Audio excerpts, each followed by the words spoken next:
Hello students, welcome to class of electronics.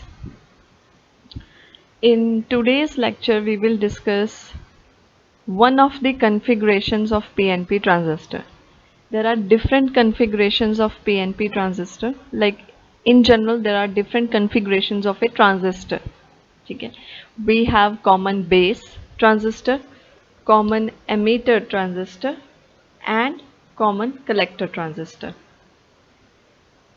So as the name suggests, in common base transistor, base terminal is common between input and output. You know emitter represents the input. अभी तक हमने जो भी पढ़ा है वो कौन सा configuration पढ़ी है? Common base, because हमने क्या दिखाया that base was in the middle. तो input जो है वो सप्लाई किया जाता था emitter को. After that comes the base, thin layer of base, and after that collector. तो जो आउटपुट है वो कलेक्टर से लिया जाता है. So this is your common base configuration, जिसमें base is common between input and output circuits. So base emitter और कलेक्टर के बीच में था. कॉमन एमीटर कॉन्फ़िगरेशन में क्या होगा? एमीटर होगा कॉमन, एमीटर टर्मिनल होगा between input and output circuits, यानी कि वो सेंटर में हो जाएगा. और ऑब्वियसली बेस और कलेक्टर दोनों इनपुट और आउटपुट रोल प्ले करेंगे. सिमिलरली कॉमन कलेक्टर कॉन्फ़िगरेशन में क्या है? कलेक्टर जो है वो कॉमन हो जाएगा between input and output circuits. Okay, so one by one we will study all the configurations.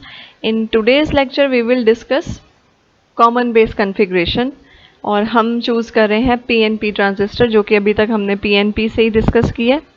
You can show it for NPN also. तो जो भी हम डिस्कस करते हैं मेक श्योर कि आपको जो उसका ग्राफ है वो एनपीएन के लिए भी पता हो. Okay, so here this graph is almost same. Here we have our battery. यहां से हमारा इनपुट आ रहा है.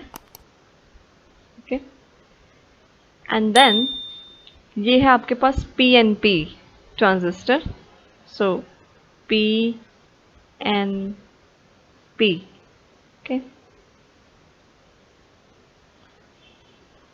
पीएनपी ट्रांजिस्टर की मेन जो पॉइंट ऑफ ऑब्जर्वेशन क्या होता है? ये एरो. अगर एरो इनवर्ड्स है तो that means it is PNP. अगर ये एरो आउटवर्ड्स हो तो वो एनपीएन होता है. So this is our PNP transistor. तो फर्स्ट ऑफ ऑल हमें एक्टिव बायस चाहिए. We want our transistor to operate. तो उसके लिए क्या कंडीशन है? That emitter based junction should be forward biased and collector based junction should be reverse biased. ठीक है, सो ये सेक्शन जो है ये फॉरवर्ड बायस्ड होना चाहिए और ये वाला सेक्शन रिवर्स बायस्ड होना चाहिए. So is it? यस, क्योंकि पी साइड जो है that is been connected to positive terminal of the battery, और यहाँ पर जो पी साइड है of the collector that is connected to negative terminal of the battery. ठीक है, so this means our emitter based junction is forward biased and collector based junction is reverse biased. So basically जो हमारे पास input यहाँ से मिल रहा है वो आपका एमीटर करंट ही है. ठीक है, वही है जो कि अभी ट्रांजिस्टर में फ्लो करेगा. सो जो इनपुट मिला है उसने सबसे पहले इनपुट को कौन फेस कर रहा है? एमीटर. तो जो भी करंट स्टार्ट होएगा वो फर्स्ट ऑफ ऑल कहाँ से स्टार्ट होएगा? एमीटर से फ्लो होना. ओके, सो ये आपके पास एमीटर करंट है IE, और ये एमीटर करंट यहाँ पर एंटर कर गया. ये आपका एक तरह से ट्रांजिस्टर का सिंबल है. ठीक है, यहीं पर आपका ट्रांजिस्टर अटैच है. ये ट्रांजिस्टर की 3 लीड्स हैं. ट्रांजिस्टर के 3 टर्मिनल्स होते हैं. So this is 1 terminal emitter, then another terminal base and the third one collector. तो अब करंट जो है वो एमीटर से एंटर कर गया एंड नाउ अब ये स्प्लिट हो गया है. ठीक है, सो कुछ पोर्शन बेस से चला जाएगा एंड कुछ पोर्शन कलेक्टर से. वो हमने सारा स्टडी किया था जब हमने लास्ट लेक्चर में ट्रांजिस्टर करंट कंपोनेंट स्टडी किए थे. कि कैसे होल्स जो एमीटर से एंटर करते हैं वो बेस के इलेक्ट्रॉन से कुछ तो रिकम्बाइन कर जाते हैं एंड बाकी के बचे हुए they reach collector. So collector current is always lesser than emitter current.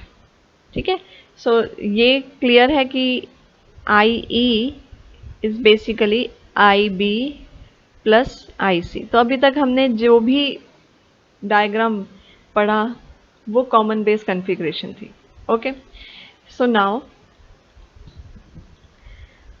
तो आपके पास जो कुछ मेन टर्मिनोलॉजीज हैं वो आप ध्यान रखो. That there is input current I E. ठीक है, तो आप इसे चाहे एमीटर करंट बोलो या इनपुट करंट बोलो. ओके, इनपुट या फिर emitter current.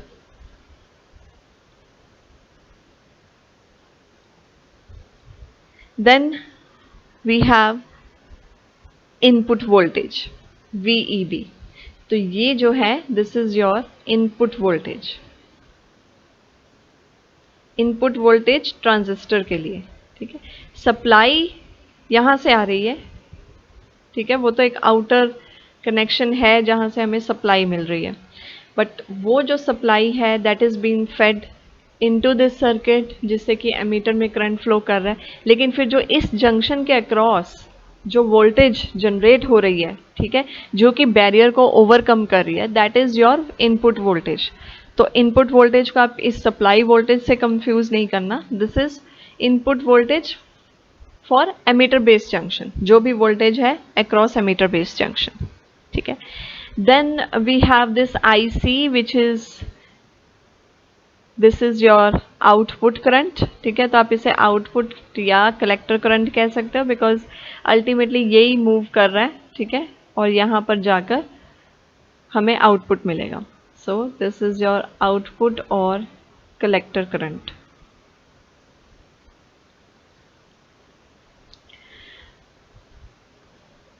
Then we have output voltage VCB. ठीक है, सो बेसिकली बेस और कलेक्टर के बीच में जो वोल्टेज है उसको हम आउटपुट वोल्टेज कह रहे हैं. Output voltage for the transistor.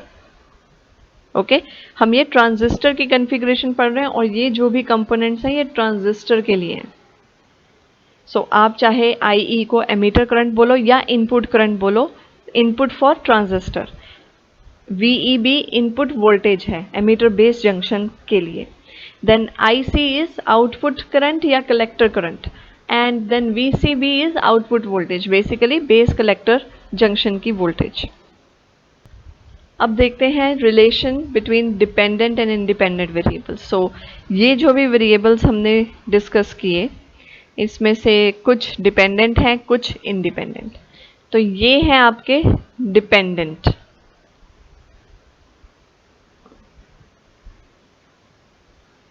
सो जो आपकी एमीटर बेस वोल्टेज है ये एक डिपेंडेंट वेरिएबल है which is a function of this output voltage and input current.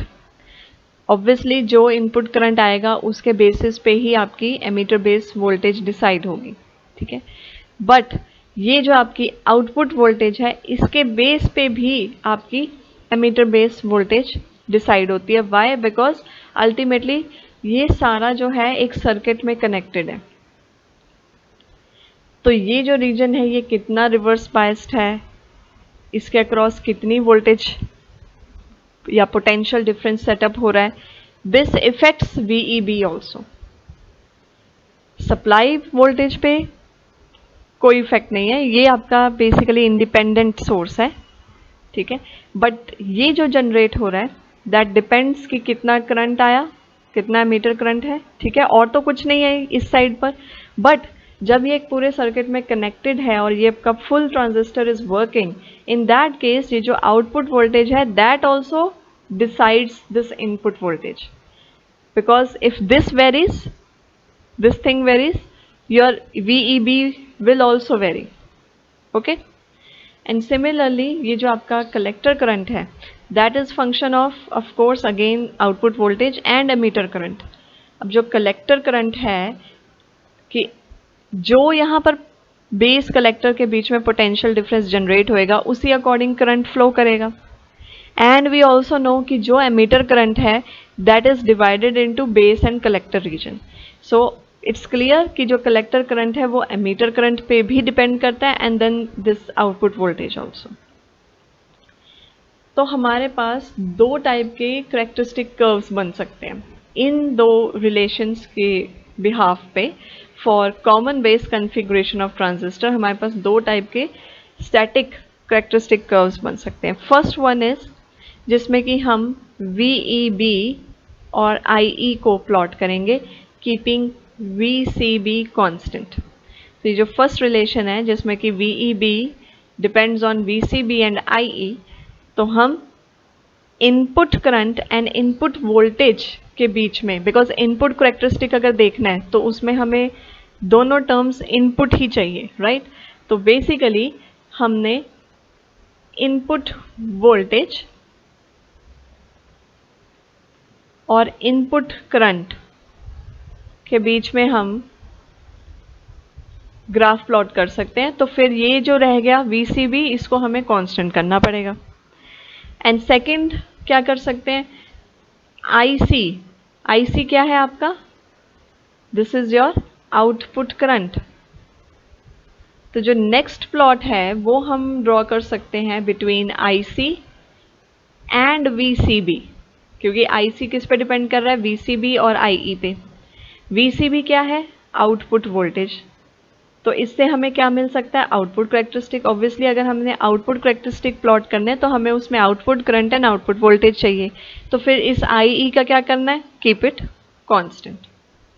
Okay, so first input characteristic. तो इनपुट करेक्टरिस्टिक में हमें क्या क्या चाहिए, input voltage and input current. But we know कि जो इनपुट वोल्टेज है that depends on output voltage and input current. तो फिर हमें प्लॉट चाहिए input voltage and input current में, तो हमें इस टर्म को कांस्टेंट करना पड़ेगा. Okay, so VCB is constant and here is the plot. तो पहले तो इसकी definition that the graph showing variation of emitter current with variation of emitter base voltage when collector base voltage is kept constant is known as input characteristic of transistor. And we know that VEB depends on VCB and IE, लेकिन हमने इसमें से VCB को constant कर दिया, output voltage को. तो अब आप देख सकते हैं input current is on X axis and input voltage is on Y axis. Current forward biased है ये केस, तो मिली एम्पियर में. और ये जो प्लॉट बन रहा है आप देख सकते हो कि it increases and then it gets constant, almost saturation आ जाती है, right? So this is for constant values of VCB. Output voltage को अगर कांस्टेंट कर देंगे तो उसके लिए हमारे पास अलग अलग ग्राफ आते हैं. सो यू कैन सी कि जैसे जैसे हम आउटपुट वोल्टेज इंक्रीज कर रहे हैं हमारा जो इनपुट वोल्टेज है वो इंक्रीज हो रही है. सो इससे क्लियर भी हो जाता है कि how can we say that input voltage depends on output voltage, क्योंकि हमने आउटपुट वोल्टेज को कांस्टेंट रखा, जैसे यहाँ पर -20 वोल्ट रखा और प्लॉट ले लिया, ओके फाइन. बट हमने फिर आउटपुट वोल्टेज को -10 वोल्ट, ये यहाँ पर इंक्रीज हो रही है, ठीक है ना, आउटपुट वोल्टेज VCB जो है इंक्रीज हो रही है इस सेक्शन में. तो जब -10 किया तो प्लॉट का जो शेप है that is almost similar, but you can see now that input voltage की वैल्यू इंक्रीज हो गई.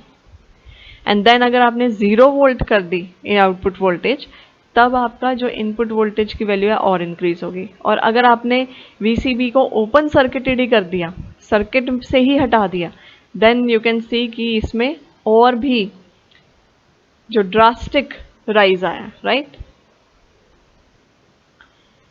So a transistor in fact consists of two diodes in series PN in contact with NP. ये हमने study किया था. So when emitter based junction is forward biased, variation of IE with VEB यानी कि input current with input voltage is similar to forward characteristic of PN junction diode. Ultimately हमने यही कहा था कि ये जो ट्रांजिस्टर है ये 2 PN जंक्शंस हैं बैक टू बैक, बट उसके लिए कंडीशन क्या होती है दैट जो भी चार्ज कैरियर्स हैं वो डिफ्यूज होके कलेक्टर में पहुंचने चाहिए. यानी for that make base thin. Fine. तो अब अगर हम इसको देखते हैं, सो जो भी करेक्टरिस्टिक आएगी that is almost similar to जो हमें PN junction diode when forward biased होता है उस केस में जो हमें करेक्टरिस्टिक मिलती है, इस केस में भी जो हम ट्रांजिस्टर को कंसीडर कर रहे हैं पीएनपी ट्रांजिस्टर, तो इसमें पीएन पोर्शन, जैसे ये पीएनपी ट्रांजिस्टर है तो इसका पीएन पोर्शन आपका फॉरवर्ड बायस्ड है एंड देन एनपी पोर्शन आपका रिवर्स बायस्ड है। तो ऑब्वियसली हम अभी प्लॉट कर रहे हैं पीएन पोर्शन को, where we have input current and input voltage. ठीक है, हम ये इनपुट करेक्टरिस्टिक प्लॉट करें तो ये जो प्लॉट है that will be almost similar to जो पीएन जंक्शन डायोड का प्लॉट आता है व्हेन फॉरवर्ड बायस्ड। हालांकि there is some difference but still similarity किस कंसेप्ट में है कि इंक्रीज हो रहा है एंड लीनियर ना होके यू कैन से कि थोड़ा कर्व है, it's not a linear graph, उसमें भी हमें लीनियर नहीं मिलता, इस वे से सिमिलर है। अदरवाइज इफ यू रिमेंबर वो ग्राफ कुछ ऐसे होता है, ये ऐसे है, बट द थिंग इज कि इसमें भी it is increasing and it is non linear, it is non linear, it is increasing और ये एक टाइम पे जाके सैचुरेट हो रहा है, इट्स गेटिंग कांस्टेंट। ठीक है, सो इन अ वे वी कैन से कि ये जो कैरेक्टरिस्टिक है ये ऑलमोस्ट सिमिलर है।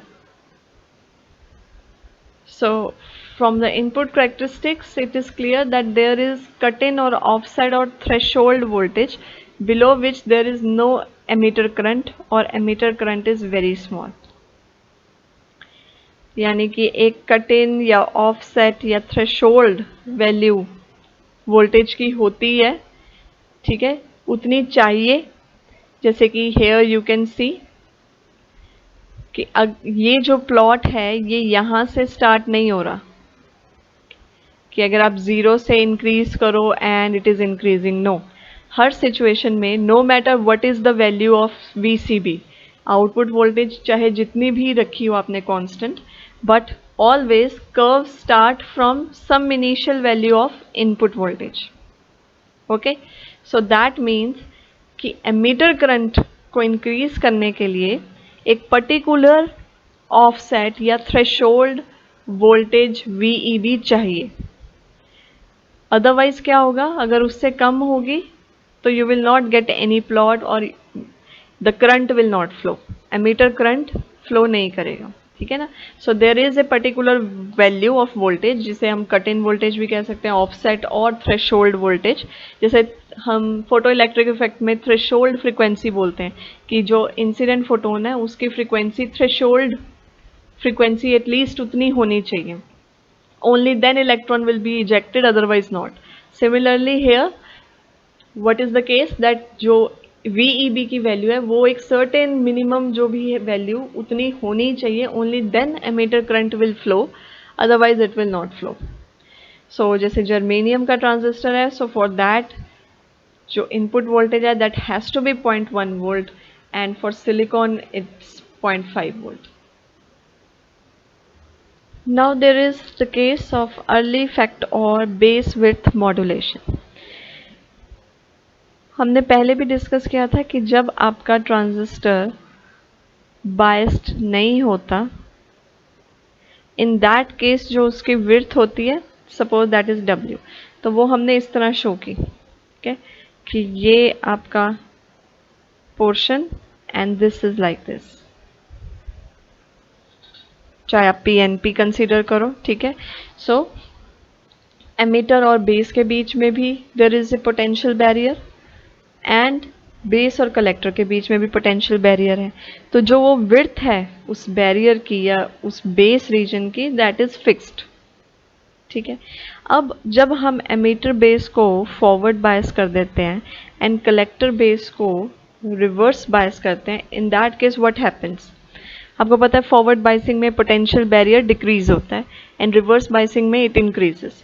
सो यूजुअली व्हाट हैपेंस कि ये आपका न्यू हाइट बन गई, यानी कि जो हाइट है पोटेंशियल जो बैरियर है that decreases for emitter based junction and for collector based junction that barrier increases. तो ये जो हाइट है ये और ज़्यादा मैक्सिमाइज हो गई।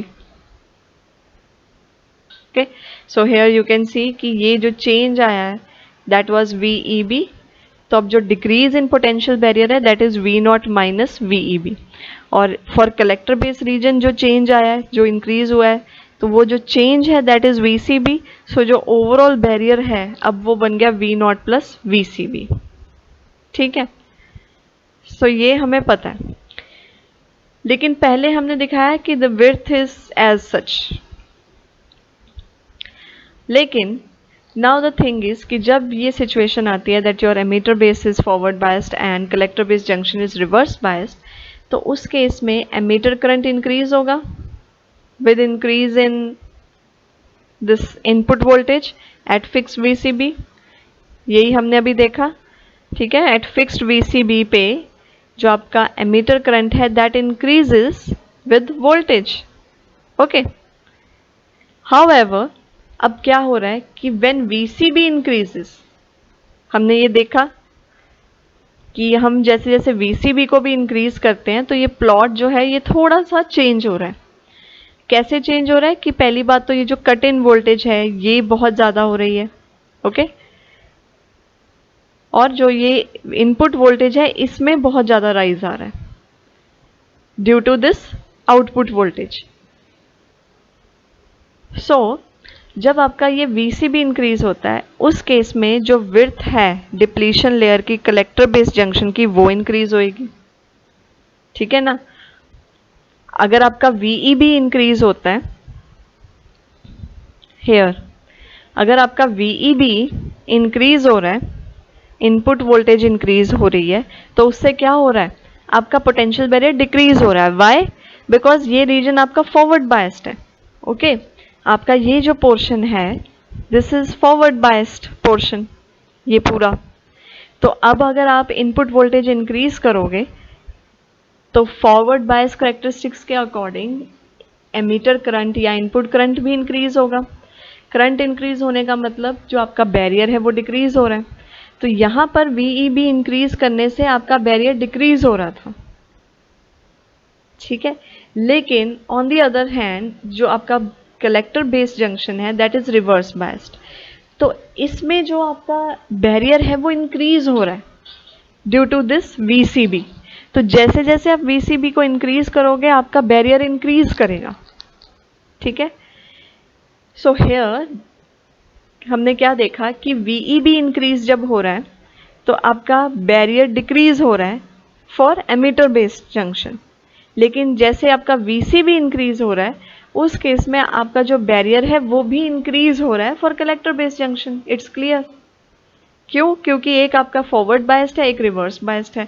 रिवर्स बायस में अगर आप वोल्टेज को बढ़ाओगे तो वो बैरियर को और इंक्रीज करेगी और वाइड करेगी। ठीक है, सो इससे क्या होता है कि अब अल्टीमेटली जो ट्रांजिस्टर है, अगर आप देखो एक मटेरियल है, हमने PNP को ज्वाइन किया हुआ है, जो भी मटेरियल है हमने उसका फॉर्मेशन भी स्टडी की थी। अब उस कंपोनेंट में जहाँ भी जिस भी रीजन में बैरियर फॉर्म हो रहा है वो सब रहेगा तो बीच में ही। ठीक है ना, because whatever is happening that is happening between emitter and collector. ये जो बेस वाला पोर्शन है वहां पर the hole action is happening. यहीं पर आपके पास जहां जहां जंक्शन बन रहे हैं वहीं पे आपके पास बैरियर है।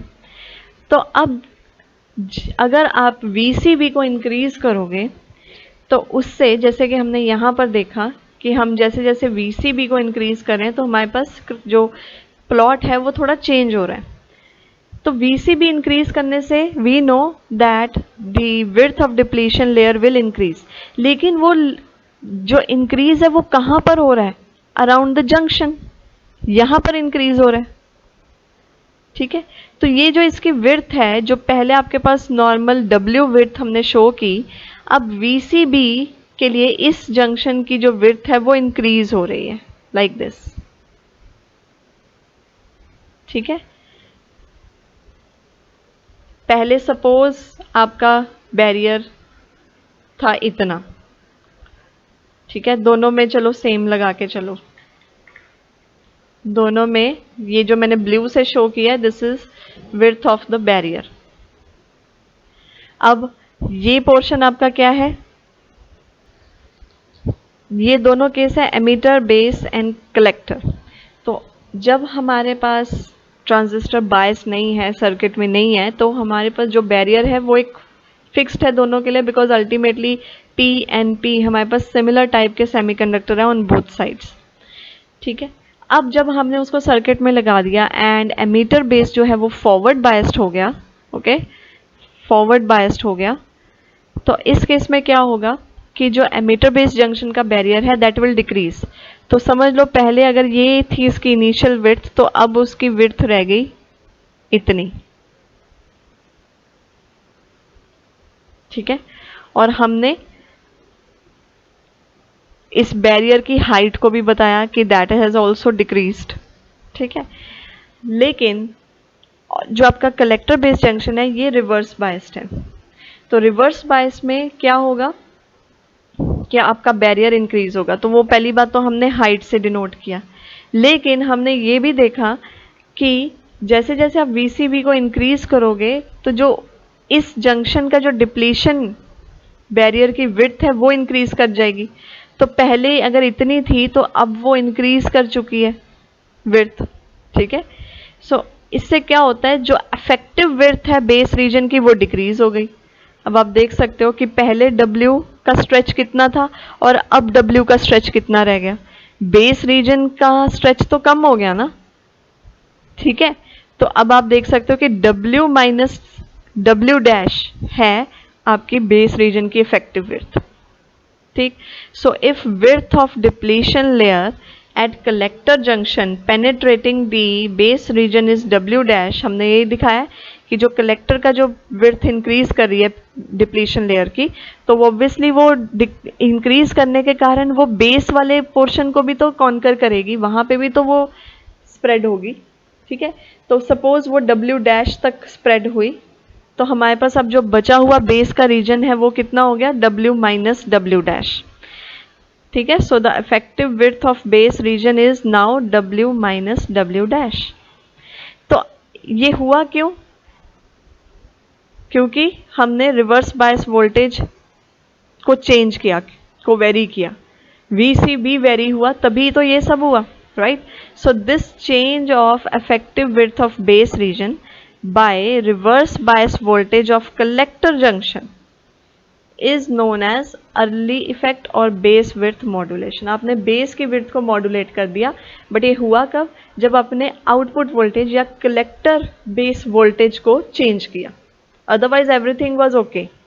ठीक है, so due to this effect क्या होगा, जो ग्रेडियंट है, जो डिफरेंस है होल कंसंट्रेशन का in base region, that will increase with increase in this reverse bias. तो उससे एमीटर करंट इंक्रीज होगा। ओके, ऑब्वियस है कि हमारे पास जो होल्स की कंसंट्रेशन है बेस रीजन में अब वो इंक्रीज कर जाएगी, जो चेंज है the gradient of holes concentration, क्योंकि अब ये आपका डिप्लीशन काफ़ी वाइड हो गया है कलेक्टर बेस का, और जो बेस रीजन की विड्थ है वो काफ़ी कम हो गई। तो अगर ये PNP था, ठीक है, तो जो मेजोरिटी थे इसमें इलेक्ट्रॉन्स, और जो होल्स की कंसंट्रेशन है, अब कंसंट्रेशन जो चेंज है, अब आप क्या कह सकते हो, हम क्या कहते हैं कि बेस जितना थिन होगा उतना बेटर है। ठीक है, तो अब एमीटर से तो काफ़ी होल्स एंटर कर रहे हैं बेस रीजन में, तो जब आप बेस रीजन की विड्थ को और कम करोगे तो उससे क्या होगा कि जो होल कंसंट्रेशन है बेस रीजन में वो इंक्रीज हो जाएगी। ठीक है, वो इंक्रीज क्यों हुई, क्योंकि आपने कलेक्टर बेस वोल्टेज को इंक्रीज कर दिया,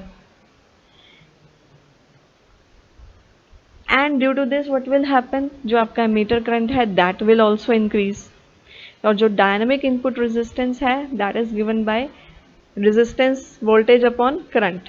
ठीक है, so since small change in VEB causes large change in IE, तो जो डायनेमिक इनपुट रेजिस्टेंस है दैट इज वेरी स्मॉल, क्योंकि आप VEB को थोड़ा ही चेंज कर रहे हो और आपका एमीटर करंट बहुत ज़्यादा चेंज हो रहा है और emitter current somehow is connected with this CB also, VCB. So at certain reverse bias of collector junction, depletion layer at collector junction covers the whole base region.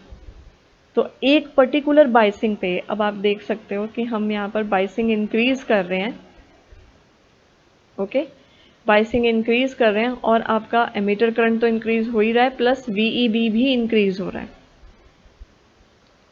और अब अगर हम यहाँ पर बाइसिंग को VCB को इंक्रीज करेंगे तो ये पोटेंशियल बैरियर की विड्थ इंक्रीज होती जाएगी और इंक्रीज करेंगे इट विल इंक्रीज फर्दर। तो एक टाइम ऐसा आएगा कि ये जो पूरी विड्थ है ये पूरे बेस रीजन को कवर कर देगी, राइट। सो उस केस में क्या होगा, जो इफेक्टिव विड्थ है बेस रीजन की दैट विल रिड्यूस टू 0। अगर ऐसा हो गया देन व्हाट विल हैपन, जो पोटेंशियल बैरियर है दैट विल डिक्रीज, क्योंकि बेस रीजन तो खत्म ही हो गया, फाइन। और फिर लार्ज पोटेंशियल, जो लार्ज एमीटर करंट है that will flow. Base reason के कारण पोटेंशियल डिफरेंस था बिटवीन एमीटर एंड बेस, जिसके कारण पोटेंशियल बैरियर था, ठीक है। अब अगर कलेक्टर बेस जंक्शन का बैरियर बढ़ता जा रहा है और वो बेस को ही कवर कर दे पूरा का पूरा, ठीक है, और बेस की विड्थ ही खत्म हो गई, तो वो जो बैरियर था वो तो बचेगा ही नहीं, ठीक है। तो जो एमीटर जंक्शन का बैरियर था दैट विल डिक्रीज, और फिर अगर बैरियर डिक्रीज हो गया so large emitter current will flow.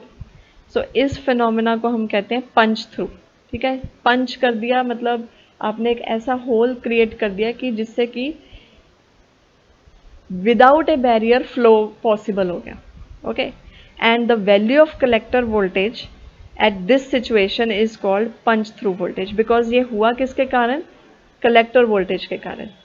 So make sure कि ठीक है, एमीटर वोल्टेज को अगर हम इंक्रीज करते हैं, emitter current increases, but VEB का इम्पैक्ट IE पे उतना नहीं है जितना कि VCB का है, बिकॉज अगर आपने VCB को बहुत इंक्रीज कर दिया तो आपका बेस रीजन बिल्कुल रिड्यूस होकर 0 तक हो जाएगा, and ultimately what will happen, आपका जो पोटेंशियल बैरियर है एमीटर बेस जंक्शन पे that will decrease and large current will flow.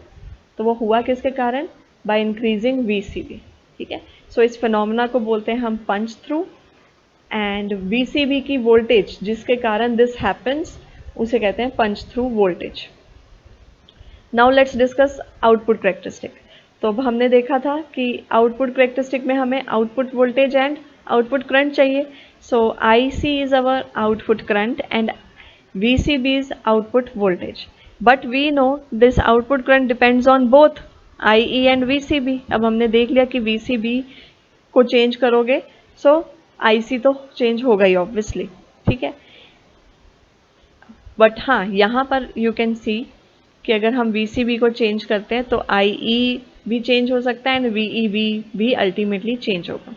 तो अब अगर हमने आउटपुट करेक्टरिस्टिक बनाने हैं तो हमें फिर किसे कांस्टेंट रखना है, इसको IE को कांस्टेंट रखना है, जो कि आपका इनपुट करंट है। सो variation of collector current IC with collector base voltage at constant emitter current is called output characteristic। तो इस केस में आप देख सकते हो कि output characteristic reverse bias region के लिए है, इसलिए ये आपका VCB जो है वो नेगेटिव होता जा रहा है, -1 -2 -3 एंड सो ऑन। तो ये हमने पॉजिटिव क्वाड्रेंट में दिखा दिया बना के ग्राफ, बट अल्टीमेटली ये ग्राफ आप थर्ड क्वाड्रेंट में भी बना सकते हो, बिकॉज जैसा हमारे पास रिवर्स बायसिंग में ग्राफ मिलता है ये वैसा ही है, ठीक है। तो इसमें भी क्या हो रहा है, जैसे जैसे आप इस बायसिंग को इंक्रीज करते हो एक पर्टिकुलर लिमिट के बाद आपका जो कलेक्टर करंट है वो कांस्टेंट हो जाता है, ठीक है। तो यहाँ पर देखो हर वैल्यू के लिए आपका जो कलेक्टर करंट है ये इंक्रीज कर रहा है, ठीक है, लेकिन जैसे ही वो एक पर्टिकुलर वैल्यू को क्रॉस करता है वो कांस्टेंट हो जाता है। तो इसको हम कहते हैं कट ऑफ रीजन, जहां पर आपकी वैल्यू कांस्टेंट हो गई। और सैचुरेशन रीजन, जहां पर आपका ये एक काफी हद तक लीनियरली इंक्रीज कर रहा है एंड देन एक नी टाइप एक कर्व आता है। यहां पर जहां जैसे जैसे आपका एमीटर करंट इंक्रीज हो रहा है, यू कैन सी कि आपका जो कलेक्टर करंट है वो और ज़्यादा नेगेटिव हो रहा है। What does that mean? Decrease हो रहा है। ओके तो अब हम इसको 3 रीजन्स में हमने डिवाइड कर दिया ट्रांजिस्टर के आउटपुट कैरेक्टरिस्टिक को। एक cut off region, another one is active region, and third is saturation region. So let's discuss each of these one by one. So first is active region. So इस region में क्या होता है?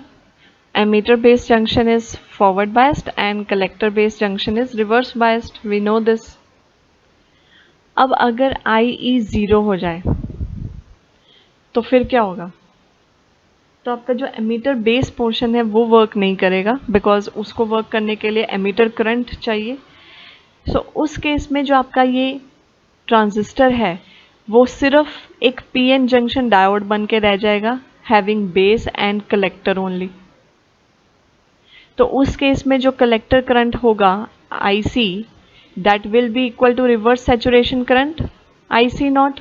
ये हमने पहले भी डिस्कस किया है। वाई? बिकॉज अल्टीमेटली वो रिवर्स बायस्ड है, collector base junction reverse biased है, और हमने कह दिया कि एमीटर बेस तो वर्क ही नहीं कर रहा बिकॉज IE इज 0, ठीक है। तो वो एमीटर बेस जो कि फॉरवर्ड बायस था, it is not working, but base collector is working. तो वो पोर्शन तो एक PN जंक्शन डायोड ही रह गया and it is working in reverse bias situation.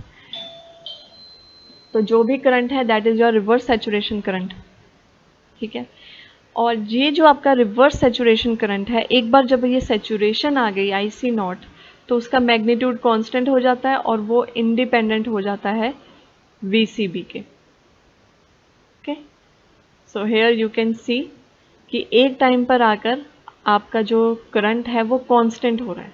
Now you can see कि चाहे आप जितना मर्जी VCB को इंक्रीज कर लो, your IC is same. Okay यहाँ से हुआ, बट अल्टीमेटली जब आपका सैचुरेशन आ गई, after that it does not depend on VCB। अब अगर हम सपोज करते हैं that emitter current is flowing, तो अब क्योंकि ओनली फ्यू होल्स, ये सेम ही है जैसे हमने पहले डिस्कस किया है, only few holes are entering the base region from emitter, I mean which recombine with the electron, so most of the emitter current reaches the collector. हमने कहा कि small emitter current flows और only few holes ही recombine कर रहे हैं with electron in base region. तो यानी कि most of the holes collector region में पहुंच रहे हैं। तो उस केस में जो आपका collector current है वो क्या हुआ? IC not plus alpha IE, ठीक है। यहाँ पर जहाँ भी मिस्टेक है, क्योंकि लास्ट टाइम भी हमने जो डिस्कस किया उसमें यही है कि जो अल्टीमेट कलेक्टर करंट, जो आउटपुट करंट आपका लीव करता है कलेक्टर को, that is the sum of the reverse saturation current and the component of current which is coming from emitter. तो हम इसको IPC भी लिखते थे। तो IPC अल्टीमेटली क्या था? कलेक्टर में current due to holes, because collector is P type और होल्स मेजोरिटी कैरियर है, ठीक है। बट अल्टीमेटली ये आया कहाँ से? वो होल्स जो एमीटर से एंटर किए थे बेस में and then via base they have reached collector. So ये तो ऑलमोस्ट सेम हो गया। सो अल्टीमेटली ये आपका वही पोर्शन है जो हमने पहले डिस्कस किया है, एक्टिव रीजन। हमने पहले भी transistor current components active region में ही पढ़े थे, तो एक्टिव रीजन को तो we can easily explain. And collector current IC जो है, it depends only on value of IE and is independent of VCB, ठीक है। तो अब क्योंकि हमने वेरिएशन देखा, वेरिएशन में हमने IE को कांस्टेंट रखा है और IC को VCB के साथ वेरी किया है। बट द थिंग इज कि अदरवाइज भी हमें पता है कि IC is IC0 plus alpha IE। तो पूरे इस इक्वेशन में VCB का कहीं कोई रेफरेंस नहीं है। एंड ऑल्सो जो हमें ग्राफ मिलता है दैट ऑल्सो शोज कि चाहे आप जितना मर्जी VCB को इंक्रीज करो, your IC remains constant. But yes, जैसे जैसे आप IE की वैल्यू को इंक्रीज करते हो आपका IC और ज़्यादा नेगेटिव हो जाता है, यानी कि जो रिवर्स करंट है दैट इंक्रीजेस विद IE। सो जो IC है उसका डिपेंडेंस IE पे है and not on VCB. So this is all about active region. Now let's discuss saturation region. अब कब saturation आती है, ठीक है, वहां तक saturation तक पहुंचने वाला जो region है that is saturation region, ठीक है। तो in this region both the junction emitter base and collector base are forward biased, ठीक है। तो अब आप समझो कि इस रीजन में दोनों ही आपके फॉरवर्ड बायस्ड होते हैं। So for PNP transistor saturation region of the output lies to the left of VCB equals to 0। तो यहां पर ये है आपका VCB इक्वल्स टू 0 और जो सैचुरेशन करंट है वो आपका टू द लेफ्ट है, ठीक है, to the left of VCB equals to 0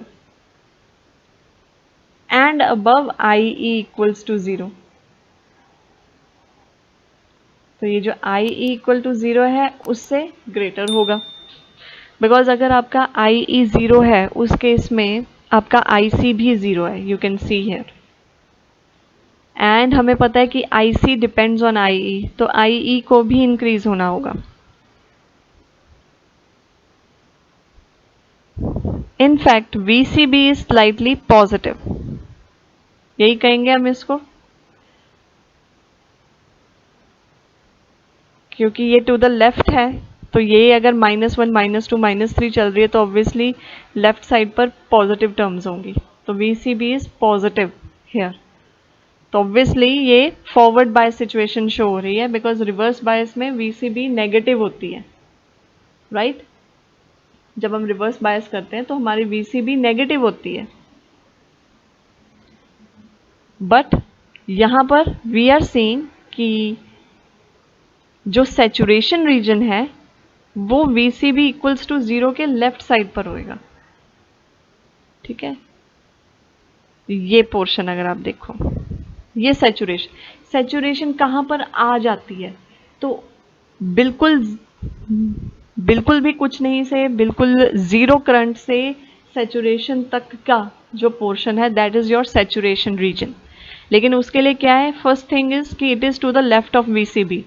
तो क्योंकि आपका जो कलेक्टर करंट है that does not depend on VCB, क्योंकि जो आप रिवर्स वोल्टेज, VCB को आप रिवर्स बायस वोल्टेज की टर्म्स में ही समझो कि हम अगर रिवर्स बायस वोल्टेज को इंक्रीज कर रहे हैं तब आपका IC में कोई चेंज नहीं है। IC किससे चेंज हो रहा है, ओनली IE से, ठीक। तो ये जो हमारे पास कर्व आ रहा है इससे ये पता चलता है कि जब आपका VCB पॉजिटिव है तो पॉजिटिव का मतलब आपकी रिवर्स बायस सिचुएशन तो है ही नहीं। तो वो ही केस हुआ जब आपका कलेक्टर बेस जंक्शन भी एक तरह से फॉरवर्ड बायस्ड है, VCB पॉजिटिव है, ठीक है। Only then we will see कि हमारा जो कलेक्टर करंट है दैट विल इंक्रीज। बट आप इसको देखो कि ये जो है कलेक्टर करंट भी रिवर्स सैचुरेशन करंट होता है, ठीक। तो इसकी वैल्यू 0 रहेगी अगर आपका IE 0 है, बट जैसे जैसे आप IE फॉरवर्ड करंट तो आपका पॉजिटिव ही है, ठीक है।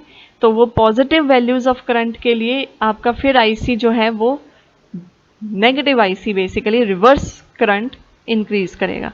और वो इंक्रीज आप देख सकते हो कि जैसे जैसे आप एमीटर करंट को इंक्रीज करोगे ये जो कर्व है ये उतना ही ज़्यादा प्रोमिनेंट होता जाएगा।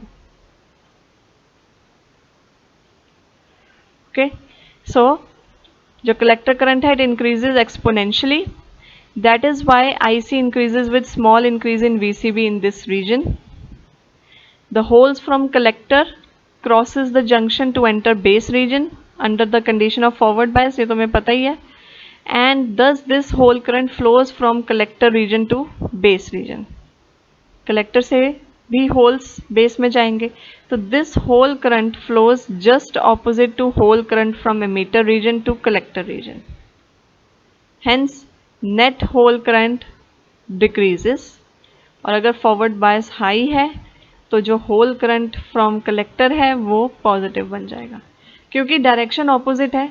तो जो एमीटर से बेस में जा रहा है उस होल करंट की डायरेक्शन डिफरेंट है, और जो कलेक्टर से बेस में जा रहा है उसकी ऑब्वियसली होल करंट की डायरेक्शन डिफरेंट है, बिकॉज होल करंट की डायरेक्शन सेम होती है as that of motion of holes. ठीक है, तो एक जगह एमीटर से बेस में जा रहे हैं यानी कि लेफ्ट से राइट में जा रहे हैं, और एक जगह कलेक्टर से बेस में जा रहे हैं यानी कि राइट से लेफ्ट. तो ऑब्वियसली डायरेक्शन डिफरेंट हो गई, ऑपोजिट हो गई. सो अल्टीमेटली अगर हम सम देखें, जो नेट चेंज है, नेट विल बी डिक्रीज्ड 1. ठीक है, क्योंकि सेम डायरेक्शन में हम ऐड करते हैं और ऑपोजिट डायरेक्शन में हम सबट्रैक्ट करते हैं. Okay, and then last is your cutoff region. In this, both emitter base and collector base are reverse biased. तो फिर उस केस में क्या होगा कि जो रीजन है that lies below IE and to the right side of VCB equals to 0. तो कट ऑफ रीजन मतलब वहां पे वर्किंग नहीं हो रही, तो वो कह रहा है कि IE से बिलो और VCB इज इक्वल टू 0 के राइट, तो वो ये पोर्शन हो गया. और बिकॉज दोनों ही रिवर्स बायस्ड हैं तो उस केस में जो भी अगर फ्लो होगा वो सिर्फ और सिर्फ माइनॉरिटी कैरियर्स के कारण है, जो कि एक नेग्लिजिबल फ्लो रहेगा. ओके, तो एक तरह से आपका ट्रांजिस्टर एक्ट नहीं करेगा इस रीजन में. तो एक हम समराइज कर सकते हैं कि एक्टिव रीजन में एमीटर बेस आपका फॉरवर्ड बायस्ड होता है, कलेक्टर बेस आपका रिवर्स बायस्ड होता है. सैचुरेशन में एमीटर बेस भी फॉरवर्ड बायस्ड है, कलेक्टर बेस भी फॉरवर्ड बायस्ड है, और कट ऑफ में एमीटर बेस रिवर्स बायस्ड और कलेक्टर बेस भी रिवर्स बायस्ड. तो एक तरह से जो सबसे ज़्यादा बेटर फंक्शनिंग है वो किस में मिलेगी हमें? एक्टिव रीजन में. ठीक है, so active is the best one, और बिल्कुल भी लीस्ट परफॉर्मेंस किस में मिलेगी? कट ऑफ में. फाइन, तो कट ऑफ में एक तरह से आपका जो ट्रांजिस्टर है वो इनएक्टिव है, और एक्टिव रीजन में आपको सबसे ज़्यादा परफॉर्मेंस मिलेगी. Okay, so that's all for today. In the next class we'll discuss common emitter characteristics. Okay, thank you.